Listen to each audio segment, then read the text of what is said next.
The mint closed on June the 1st, 1861 as directed by the Confederate Congress.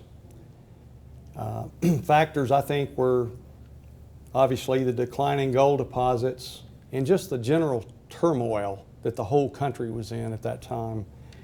You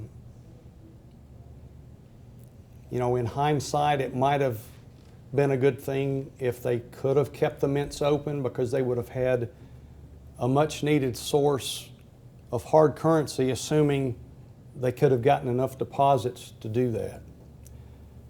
We see there below the attack on Fort Sumter, which initiated hostilities between the two factions.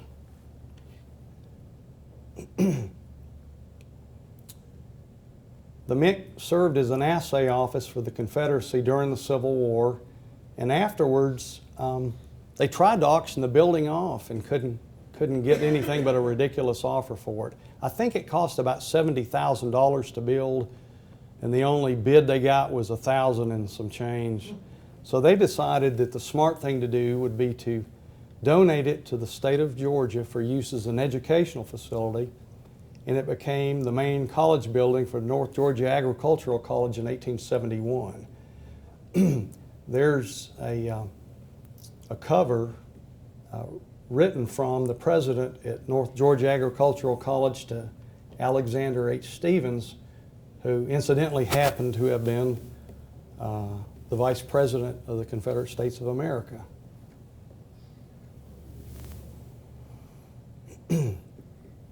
On a cold December night in 1878, that building burned to its granite foundation, and the people of Dahlonega were determined that they weren't going to take that lying down. They made commitments to rebuild the building, and eventually it became what you see there today, which it's called Price Memorial Hall, but it's the administration building for North Georgia College, I believe. They keep changing the name of it, which is a little confusing, but I think that's what it's called today. The back of the building, you can see sticking out to the left, it was actually shaped like a block letter T. And the steam engine was in the basement of the rear portion, and the coin presses were directly above that.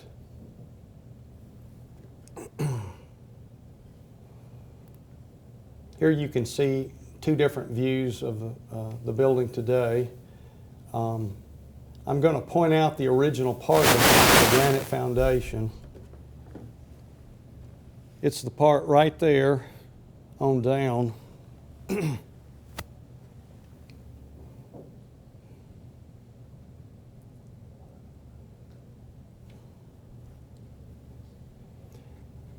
I had mentioned before that they renovated Price Memorial back in 1997, and I took a quick trip over to Dahlonega and got to tour the whole building with everything ripped out. And what you're looking at there is some of the exposed rubble work in the basement of the mint. The interior was rubble work, but it was finished on the outside with granite. So that's what it would have looked like if you could go back in a time machine and walk down into the basement of the Dahlonega Mint.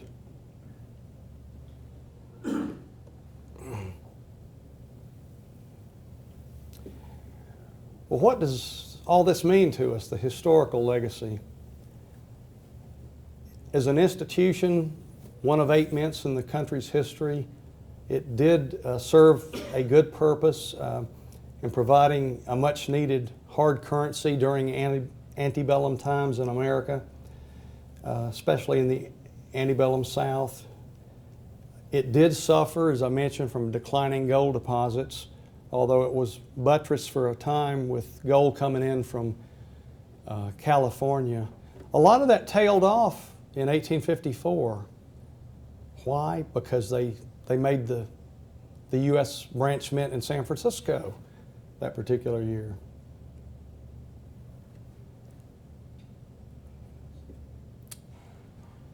Today, the most tangible legacy of the mint, obviously, is the gold coins themselves. They're They're highly prized by collectors and Southern historians. Superb examples have brought six-figure prices. And this is just real rough, but a complete set in choice, extremely fine, is approximately $500,000. But that, like I said, there's no two alike, and you know, you could easily put a lot more into it by holding out for very eye-appealing coins, but it just gives you some sense of it. That's one of my pieces on the bottom there, an 1854 D half eagle. Something that happened that year that's very interesting is they got a letter in Dahlonega from the mint director in Philadelphia, said, "Your coins don't look like ours. They're too light." And so they directed that they take some of the silver out, which was causing the light color. I'd mentioned that they could have up to 50 parts per thousand silver. And you're going to see a lot of coins out there that have this real coppery look. And Claire Birdsall had some of them non-destructively tested, dated 1854, and the silver content dropped from 3.5% to 4.5%, or even approaching 5%, down to in the 1% range. So I think that's why coins like this one look so coppery looking.